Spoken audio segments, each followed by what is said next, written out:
you're probably choosing the wrong Intel CPU and wasting your money without even realizing it. i3, i5, i7. They sound simple, but one small detail can completely change performance. And by the end, you'll know exactly which one you should buy and which one to avoid completely. Let me show you. Core i3. If you're thinking of buying a Core i3 in 2026, honestly, you probably shouldn't, unless your budget is extremely tight. It comes with 4 to 6 cores, which is fine for browsing, videos, documents, and Zoom calls. Light gaming too. But the moment you open too many tabs or try to run a modern game, it chokes. You'll feel it immediately. There's one letter at the end of the CPU name. It's the difference between your laptop lasting 10 hours or dying in 3. The U suffix means low power, cooler, longer battery, great for students and office workers. The F suffix on desktops means no integrated graphics, so you need a GPU, but it's cheaper. So if you have a spare card, it's a smart budget move. And the T suffix is for compact, quiet, low-power desktops that just need to run all day without fuss. Honestly, buying an i3 today is something most people regret within a year. But here's where things get interesting. Core i5. The Core i5 is where most people should be. And honestly, it's where Intel really gets it right. 6 to 14 cores, handles gaming, editing, programming, and multitasking comfortably. And it's still affordable. This is the sweet spot. This might surprise you though. A higher number doesn't always mean faster. A brand new Core i3 from the latest generation can actually match an older Core i5 because each new generation brings massive improvements across the board. Always check the generation number, not just the I number. That one detail could save you from a bad purchase. On suffixes, the H means performance over battery, so you'll find it in gaming laptops. The K on desktops means overclocking, but you'll need proper cooling or you'll throttle the chip instantly. And Intel generally edges out AMD Ryzen 5 in single-core performance and gaming, but Ryzen 5 runs cooler and often gives better value. Depends what you prioritize.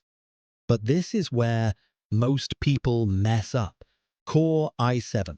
Stay with me. This part is important. The Core i7 has 8 to 20 cores and is built for heavy simultaneous work. Streaming with OBS, gaming on high settings, Discord, 20 Chrome tabs, all running, CPU meter barely moving. That's i7 territory. On laptops, the HX suffix is the most powerful mobile variant Intel makes, close to desktop performance. But it runs very hot and needs a thick laptop with serious cooling. On desktops, KF means overclocking support, but no integrated graphics, cheaper than K, and smart if you already have a GPU. Honestly though, this is where Intel starts losing ground.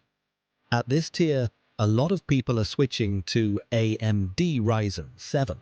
It runs cooler, performs similarly or better, and often costs less.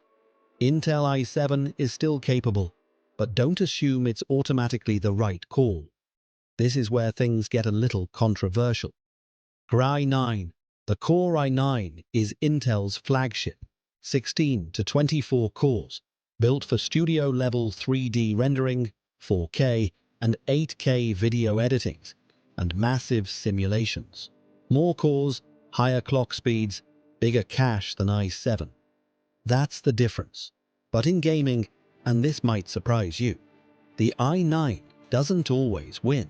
AMD's Ryzen 9 X3D chips use 3D cache technology. Think of normal cache as a flat surface.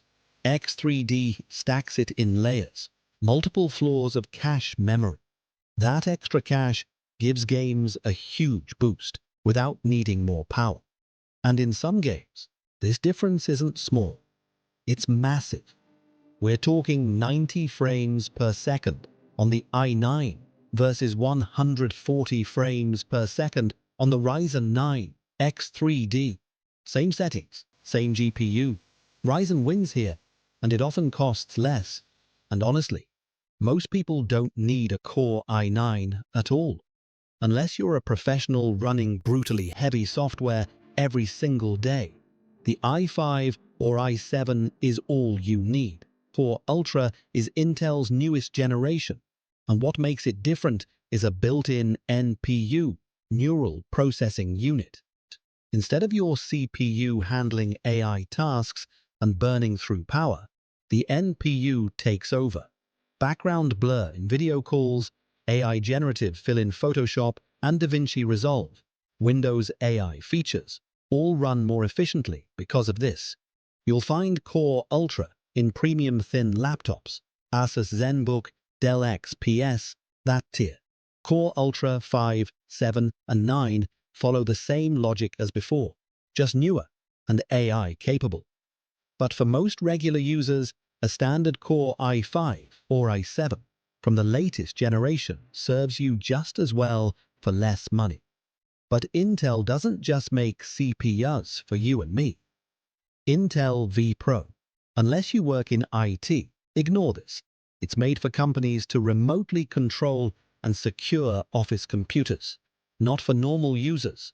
Intel Atom chips power things like kiosks, cameras, and payment machines. Ultra-low power runs one job forever, and not for regular PCs. Intel Celeron chips were basically failed processors that Intel salvaged and sold cheap. And funny enough, even today, buying the cheapest CPU can feel exactly the same. These were normal Intel chips with manufacturing defects. Intel disabled the broken parts, rebranded them Celeron, and sold them at a discount. One browser tab is fine. Open two and the whole system lags. Intel killed it off in 2023. Nobody noticed. Intel Pentium used to be a big deal in the 90s. But today, it's completely irrelevant. Intel discontinued it in 2023. Legacy of a legend, but it's gone.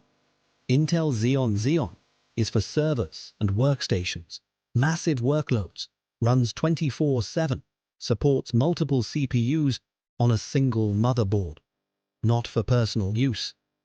AMD's Threadripper has been cutting into its market with better price to performance, but Xeon still dominates the enterprise space.